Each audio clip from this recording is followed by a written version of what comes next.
Hi, I'm Marshall Williams, and welcome to Cutting Edge Digital TV, Internet TV for the people and by the people. I'd like to thank all the people who have tuned in to see my very first episode. And as you can see, I've made a few changes to the set from my original preview clip. And check out my new mug, which I received from Zazzle.com. Regis ain't got nothing on me, baby, except maybe Kelly Ripa. Anyway, this episode will be dedicated to one of my favorite pastimes, sim racing. I'll also be reviewing the SR-2 driving simulator by SimSeed. And as a part of every show, I'll be featuring one of my favorite YouTube talents, which for now I'll be calling that segment of the show, the Tube Groove. And if you have some musical talent and want to be featured on Cutting Edge Digital TV, just hit me up at www.youtube.com/user/Cutting Edge Digital TV. Subscribe or add me as a friend, or both, and send me a message letting me know that you want to be featured on the Cutting Edge Digital TV Tube Groove. I have a lot to cover, so right now let's get started with a brief piece on the history of sim racing. Cutting Edge Digital TV.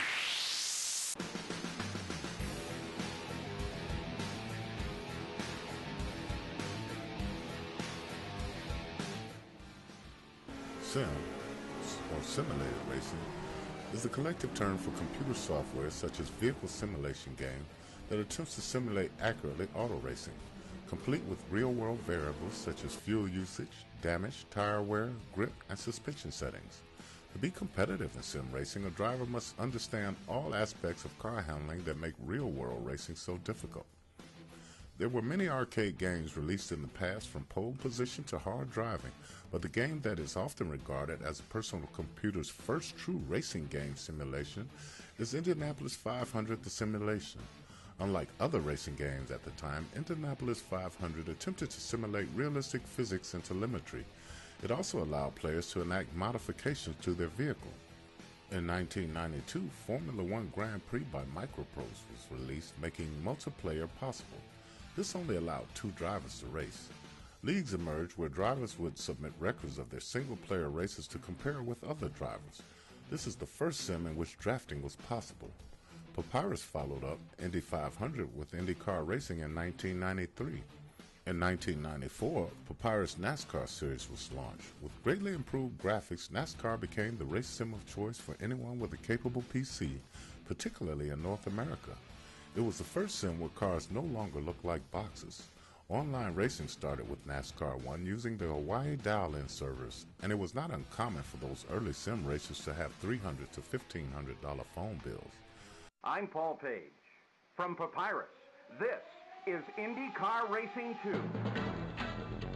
1995 saw the release of IndyCar Racing 2, updating the first version with the NASCAR graphics engine. Later, Microprose released Grand Prix 2. Grand Prix 2 became successful because it was customizable. This was achievable by way of the online community. Players could change everything about the game: drivers, teams, graphics, physics, car shapes, and eventually even the racetracks.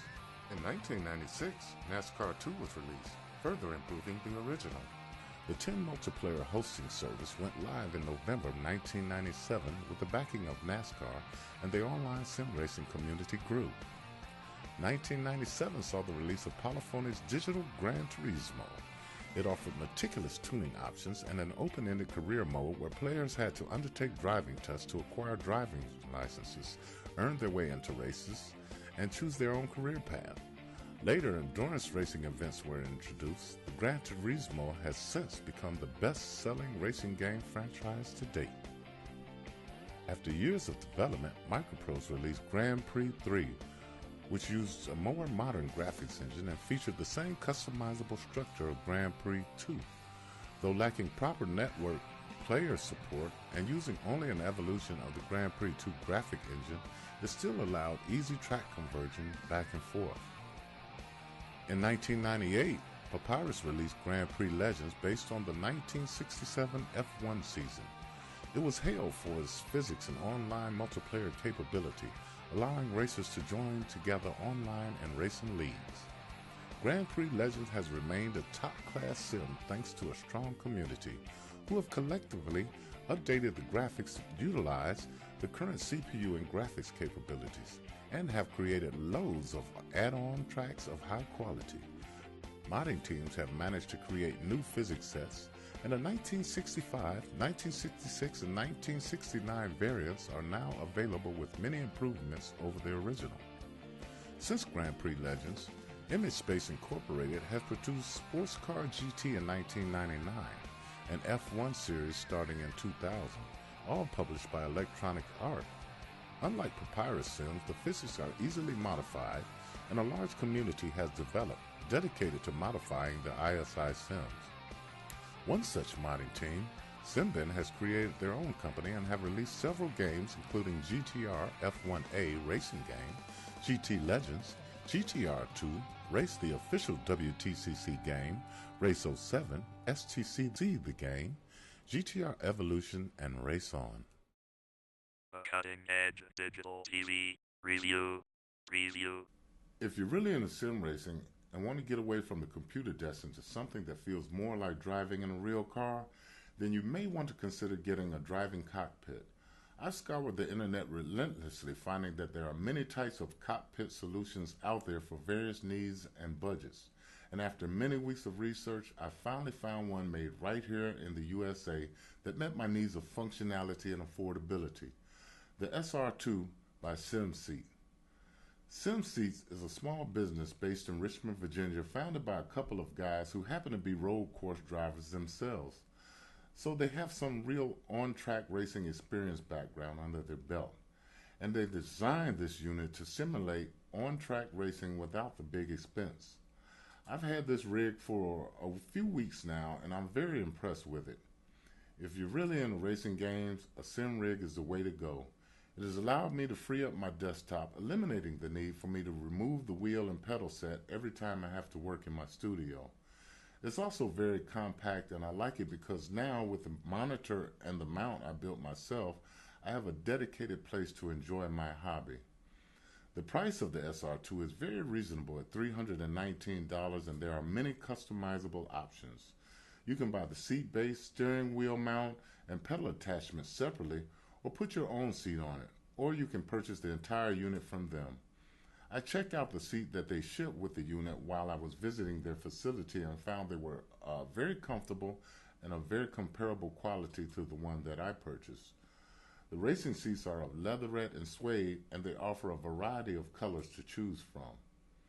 The build quality and adjustability of this rig is great. I'm about 250 pounds at 6 foot 2 inches, and it feels very durable and comfortable. It is constructed with very strong and lightweight tubular steel. The overall weight is 55 pounds, and all the hardware is included. The shifter mount, which there's an extra $39 for, can be mounted on either side of the base. They also offer a Fanatic shifter mount, which is also $39.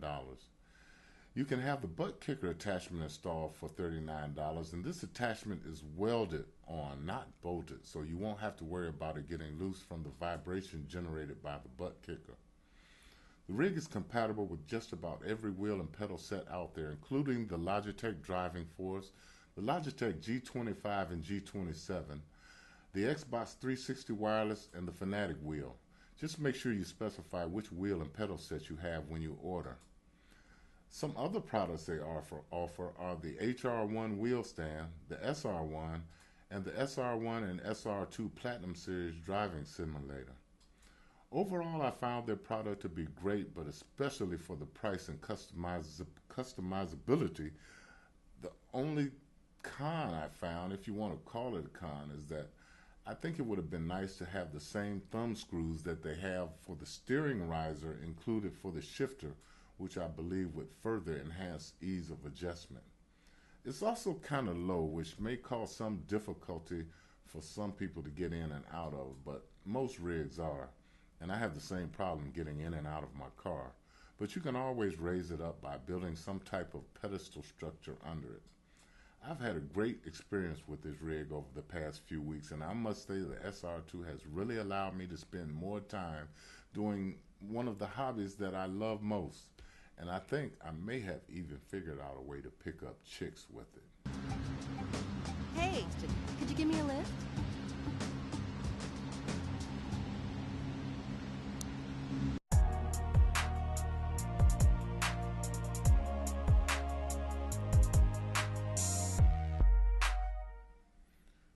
Sadly enough, we've arrived at the close of our show. But as I promised, our featured artist for the Two Groove, hailing from Australia, is the Jupiter Menace Band with their very hot song, Break These Chains. And you can check out Jupiter Menace at www.jupitermenace.com. Check out their YouTube channel.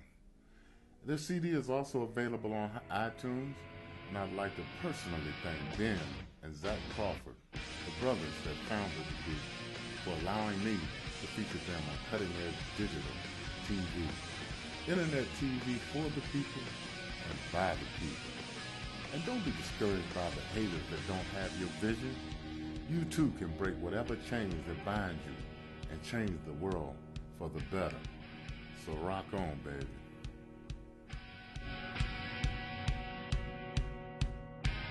Send it to the nation, please.